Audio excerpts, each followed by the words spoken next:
regular para sa senior citizen. Alam niyo po ba yan? Sa iba't ibang lungsod, lahat sila meron.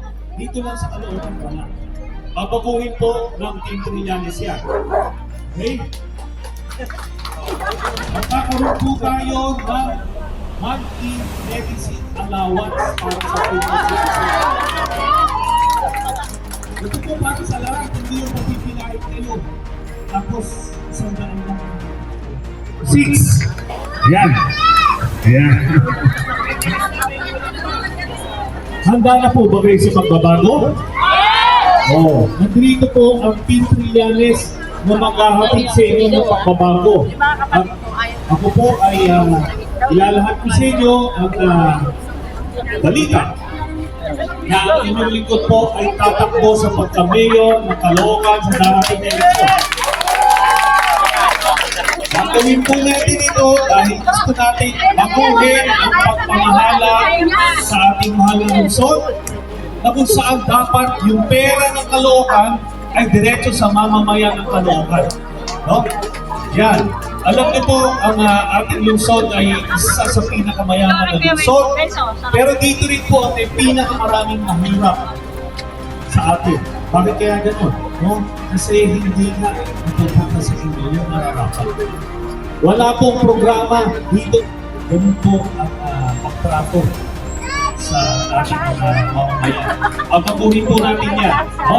Marami pa tayong programa para sa mga estudyante, sa mga bata, sa mga manggagawa. Kasi ang gagawin natin sa Caloocan, bubukas natin ito sa negosyo at ilikha ng napakaraming trabaho para sa mga taga-Caloocan.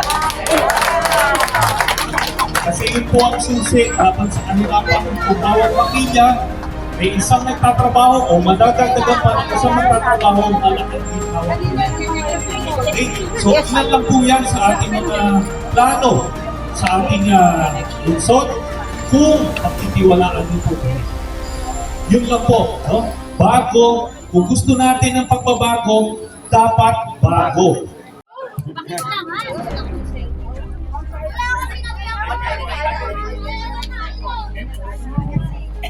Magandang hapon po, dito po sa ating mga kababayan, dito po sa Barangay 153 at 155, no?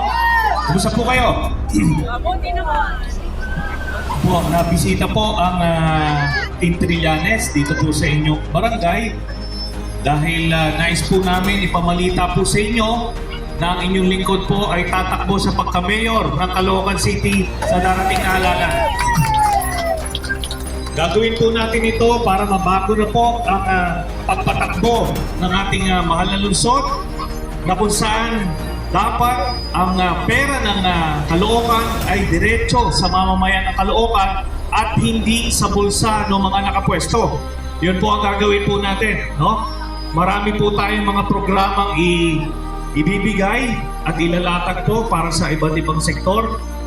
Sa tamang panahon po, ilalahad po namin yan sa inyo. No? Sa ngayon po ay yun lang po muna ang aming mensahe. Ngayon, ganito, no? Ito pong aming team, buo, no? Kasama kami rito, no? Magkakasama kami rito. Kaya nais ko po ipakilala sila sa inyo na sa ganon ay maalala po ninyo na isang team po kami, isang package po kami lahat, no? Para pagka magbuhos tayo ng serbisyo ay dire-diretso.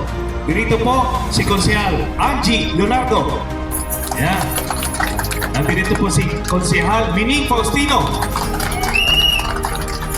At si Konsehal Kay Nubla. Yan. Oh. Yan lang po ang aming mensahe ngayon. Team Trillanes po, ipaglalaban ang Barangay 155 at Barangay 153. Mabuhay po kayo lahat! Ayan po, mga